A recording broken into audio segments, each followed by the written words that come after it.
안녕하세요. 가스안전의 모든 걸 파헤치는 시간, 안전실험실, 가스안전 지킴이, 저는 MC 태연입니다. 우리 일상에서 자주 일어나면서도 큰 피해를 주는 사고 중 하나가 뭔지 아시나요? 바로 일산화탄소 중독입니다.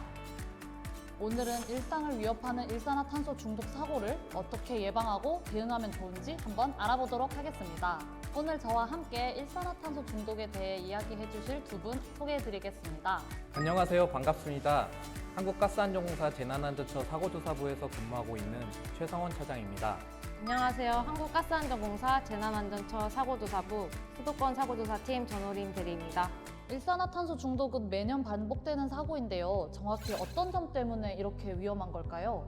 일산화탄소는 냄새나 색이 없어서 우리가 스스로 알아차리기 어렵기 때문에 위험합니다. 소량만 흡입해도 두통이나 어지럼증 같은 초기 증상이 나타나고 지속적으로 노출되면 생명까지 위협할 수 있습니다. 그렇다면 실제로 어떤 상황에서 이런 일이 일어나는지 사례를 통해 자세히 알아보겠습니다. 텐트에서 중년 부부가 사망했다는 사고인데요. 정확히 어떤 상황일까요? 캠핑장이나 낚시터 등에서 야영을 할 때 텐트 안에서 가스 난방기를 켜놓고 잠을 자는 분들이 계시는데요. 이때 환기를 제대로 하지 않아 일산화탄소 중독이 발생한 사고입니다. 이렇게 텐트 안에서 발생하는 사고는 생각보다 훨씬 더 가까이에서 그리고 너무나 쉽게 일어날 수 있는 일이라고 생각하니까 좀 무서운데요. 그렇다면 정말 환기를 하지 않으면 일산화탄소 농도가 얼마나 빨리 위험 수준에 도달하게 되는 걸까요? 저희가 실제로 일산화탄소 농도가 얼마나 높아지는지 실험을 한번 해봤습니다. 네, 함께 보시죠. 이거 어떤 실험일까요? 최근 캠핑 인구가 증가하면서 일산화탄소 중독 위험에 대한 우려가 커졌습니다. 그래서 저희 한국가스안전공사에서는 텐트처럼 밀폐된 공간에서 가스 온수 매트 및 가스 난방기 사용에 따른 위험성에 관한 실증 실험을 진행하였습니다. 난로만 킨 상황인데도 수치가 이렇게나 빨리 올라가나요? 네, 맞습니다.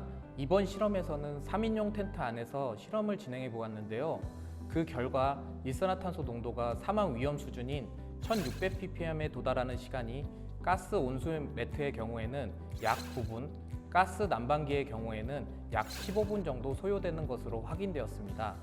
특히 가스 난방기의 경우 연소기 사용 초기에는 일산화탄소가 거의 증가하지 않다가 산소 농도가 15% 정도로 떨어지는 순간부터 일산화탄소 발생량이 급격히 증가하는 경향을 보였습니다.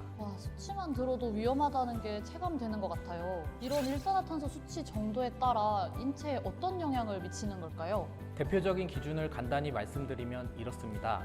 100ppm 정도에서는 2시간 이상 노출 시 두통이나 피로감이 나타나고 400ppm에서는 1시간에서 2시간 만에 심한 두통과 구토 증상이 생깁니다. 800ppm 이상이면 30분에서 40분 내에 의식을 잃을 수 있고 만약 1600ppm을 넘어서면 20분도 안 돼 생명이 위험해질 수 있는 상황이 발생됩니다. 그런데 텐트뿐 아니라 실내에서도 이런 일산화탄소 중독 사고가 발생한다는 얘기 들었습니다. 예를 들어 산발이 커버나 가스 버너를 실내에서 사용하는 경우처럼요. 그런 사례도 실제로 있었을까요? 네, 실제로 관련된 사건, 사고가 늘고 있는데요. 관련 사진을 준비했습니다. 함께 보시죠. 서울에서 일산화탄소 중독으로 인한 사망사고가 발생했던 현장입니다. 저희가 현장에 갔을 당시에는 산소의 농도가 18.6%밖에 되지 않았습니다. 밀폐된 공간에서 가스레인지에 산발이 커버라는 연소 보조 장치를 장착하여 사용하던 중에 사고가 발생했는데요. 산발이 커버를 장착한 후 사골이 담긴 국솥을 가스레인지로 조리하던 중에 불완전 연소가 일어나서 일산화탄소가 발생한 사고입니다. 산발이 커버가 화력을 키우기 위해 사용되는 거잖아요. 왜 일산화탄소가 발생하는 걸까요? 요즘 곰탕이나 한약재처럼 오랜 시간 끓여야 하는 요리를 할 때 산발이 커버를 많이 사용하시는데요. 산발이 커버 장착 시에 불꽃과 외기가 통하는 면적이 줄어들어 연소에 필요한 공기 유입이 원활하지 않게 되어 불완전 연소가 발생하기 쉽습니다. 그렇다 보니 장시간 일산화탄소에 노출이 되는 거죠.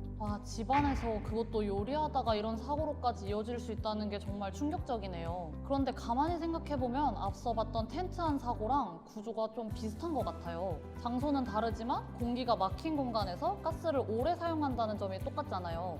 그래서 어지럼증이나 메스꺼움 같은 증상이 느껴진다면 즉시 그 공간에서 나와서 창문과 문을 열어 환기시키고 가스 밸브를 잠가야 합니다. 그리고 119에 신고해 신속한 구조와 치료를 받는 것이 매우 중요합니다. 그렇다면 이렇게 위험한 일산화탄소 중독을 예방하기 위해서 우리가 꼭 알아두고 실천해야 될 중요한 수칙들은 무엇일까요? 일산화탄소 중독을 예방하기 위해 가장 중요한 것은 충분한 환기를 시키는 것입니다. 특히 가스 난로나 가스 레인지를 사용할 때에는 환기를 꼭 시켜서 신선한 공기가 들어오도록 해야 합니다. 또한 가스레인지 위에 있는 후드만 켜놔도 위험을 막을 수 있습니다. 또 주의해야 될 점은 어떤 점들이 있을까요? 가스용품은 반드시 검사 및 인증을 받은 제품을 사용하고 장시간 가스를 사용하는 조리나 난방 시에는 주기적으로 환기 시간을 가져야 합니다. 하지만 아직 산바리 커버와 같은 연소 보조 장치의 경우에는 위험성을 인지하지 못하는 분들이 많아 최근 저희 한국가스안전공사는 한국소비자원과 협업하여 산바리 커버 사용 시 주의사항을 홍보하고 제조사가 연소기 외면에 제조사 제공 부품의 사용 금지 등의 문구를 추가하도록 하였습니다. 결국 가장 중요한 건 우리 스스로 안전수칙을 지키는 거겠죠. 작은 부품 하나라도 안전을 해칠 수 있다는 점 꼭 기억해 주시길 바랍니다. 우리 모두의 안전과 건강을 위해 오늘부터라도 반드시 주의하는 습관을 가져야겠습니다. 네, 오늘 두 분 덕분에 너무 뜻깊은 시간을 보냈던 것 같은데 두 분 소감도 한번 들어보고 싶은데 사장님 어떠셨나요? 이번 기회에 우리 국민들이 가스 난방기나 가스 레인지를 사용하면서 일산화탄소가 발생할 수 있다는 사실을 인지하였으면 좋겠고 기본 수칙을 잘 지키면서 사용하셨으면 좋겠습니다. 일산화탄소는 무색무취이기 때문에 생각보다 더 위험할 수 있다는 점을 꼭 인지하셨으면 좋겠고 다들 안전수칙을 잘 지켜서 따뜻한 겨울을 나셨으면 좋겠습니다. 여러분의 안전을 진심으로 기원하며 안전실험실 여기서 마무리하도록 하겠습니다. 우리 모두 가스 안전 기본 수칙을 지키면서 가스 사고 없는 세상을 만들어가요. 안녕!